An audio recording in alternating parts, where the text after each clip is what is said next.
Morning E-Dirt. So we're finally in the crazy month of a million public holidays. That's what we know as April in South Africa. It's a bit of a wild one, I must say. It's quite a challenge as far as the events go and how to fit in the working month, but it's a good one nonetheless. So last weekend we finally opened our account on the National Off-Roads. We covered that last week and it was an absolute banger. Very scary event, but we know the next one down in Dundee is going to be even better. Moving forward then into this mad month, this weekend just happened was the EWXCs. That was round number 3 of Gary's events, and that was in Serendipity, where he opened his account at round number 1, but on a different side of the hill. A good number of entries again, so it did look like they went in at over 200 once again. So they're getting real good numbers on the page, and I think a lot of guys still use this as a rock hopping training camp, as it were, to get themselves ready for some of the bigger events later in the year, like MPs and roofs. And remember, of course, this year there's going to be 2 MPs. Always going to be a big war out front with the pro categories. Once again, king of the EWXCs, Dwayne Clennams walks away with a big victory. Just off the box, Kyle Erasmus, good buddy of mine, so he's on the comeback trail once again. And in the Pro Bs, Erhard Bierkus goes 2 for 2 as well. He's on top of the pile, and nice to see Adriano Catalano starting to get his numbers up there as well. Always been an off-road pinner. This year moves across into some of the bigger categories. Obviously last year he was a high schooler. This year he has to go up there and mix with pros and semi-pros. So it's a bit of a challenge for him, but he says he's enjoying the challenge, and if he can get a little bit more rock hopping practice, EWXC is a good starting place for him. So we won't concentrate too much on EWXC. Kind of the usual guys, usual suspects at the top of the pile. Kirky walked away with his win. I think he was like 5th place at the previous round, which is a big surprise to him and me. So the Rad Motors KTM guy in the Masters category walks away with a nice number 1 plate, and that'll cheer him up as well. So well played, Kirky. Good bud, and good to see you back on top of the box.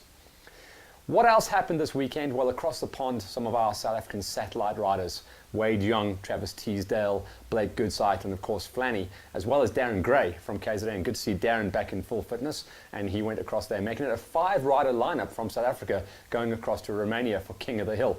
Now, Wade Young has got a good history with King of the Hill. I think it was 2014. He took a big win out there, pretty much the beginning of his pro lineups, so he knows the event. And again, we're starting to see all the South African guys get across there. They are big swingers. What happened on day number 1, which is the prologue, they locked out the podium. Now, I've been talking about South African guys locking out the podium for a while. I didn't expect to see it happen so quickly, and especially at an event like this. So prologue, very much enduro cross style, and it was locked out. I mean, all the big swingers were out there. I think Flanny was just off the box as well, so he wasn't too far off, actually squeezing out a top 5 as well. So Wade was there, Blake was there, TT was there. That was day number 1. Days number 2 and 3, they go out into the forest and things change up a little bit. You get some of the more international riders like Mario Roman and people like that getting themselves involved. But nonetheless, let's cut to the chase. Wade Young took the win once again. TT was right up there. I think he got himself up into 3rd place in the overalls. He certainly closed out the last day in 3rd place. Blake was around about 5th, and Flanny just outside. I think it was around about 10th or 11th place. I need to get a confirmation on that. It was late in the day yesterday when they actually released all the results. But the point is, South African enduro and off-road riders are right there at the pinnacle of the sport, and almost all of a sudden, South Africa has arrived. So well done to our satellite riders. Well done in particular to Wade Young for walking away with the big win. And again, he is king of the hill. So that's going to make him feel better as he goes forward into some of the rest of the maniac races throughout the rest of the year. Of course, Romaniacs is coming up, the rest of the Red Bull Extreme Tour, and we will see Travis Teasdale and Flanny and the rest of the South African guys, of course, as well as Blake, get themselves across to as many as they can. So that's our international flavor. What's coming up this weekend? Well, it's the long weekend, it's Easter weekend, and I've been talking a very long time about the build-up to the opening round, actually opening 2 rounds because it's a double-header down in Cape Town for the T-Bone Junior Enduro Tour. This has been a big deal for us because really Graham Hedgecock and the guys down at T-Bone, I'm trying to help them, they're trying to help themselves, and we're trying to get all the riders down there so we can really give the juniors their own standalone tour. It's been missing in action for a very long time. I think it was about 4 or 5 years ago that I used to do the television commentary for the junior tour, but since then it's kind of lost his way. So we're going to be going down there. They do still have some entries, and I do have a couple of names starting to appear. They're running a 125 class, which opened up things quite nicely. So you've got your reigning high school national champion, that's Stefan van Deventer. He's actually going to be lining up and racing a 125 for the first time in a couple of years, so that's very cool to see that. And then on the 85, 65 juniors, we've got the 50 cc's as well. There's going to be a real good feel. At the moment, we've got, I think, 44 guys entered, 44 kids entered. We're trying to close things out. I think entries close this week by, I think, Wednesday. By the time you guys see this video, it's going to be Tuesday morning.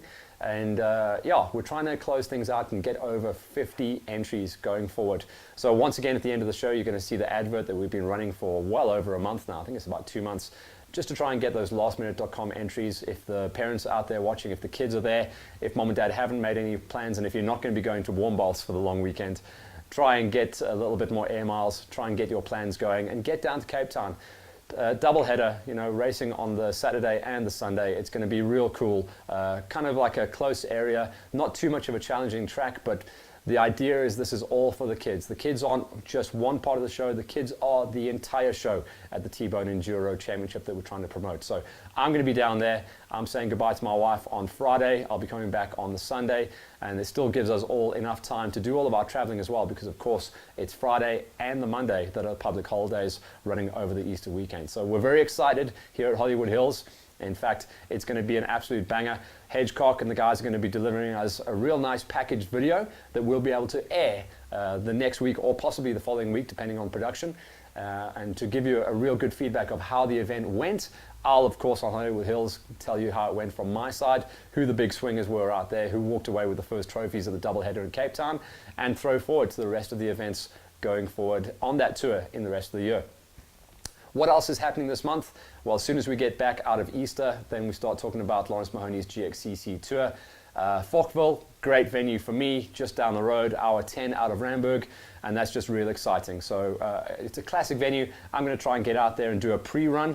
It's not something that I've been able to do the whole way through the year. There's a lot of timing challenges, and of course with all of the other things that I'm involved in, it becomes a little bit of a time constraint, but I will try and make a plan to get out there with it being so close, and then we'll start building up and closing things down for April.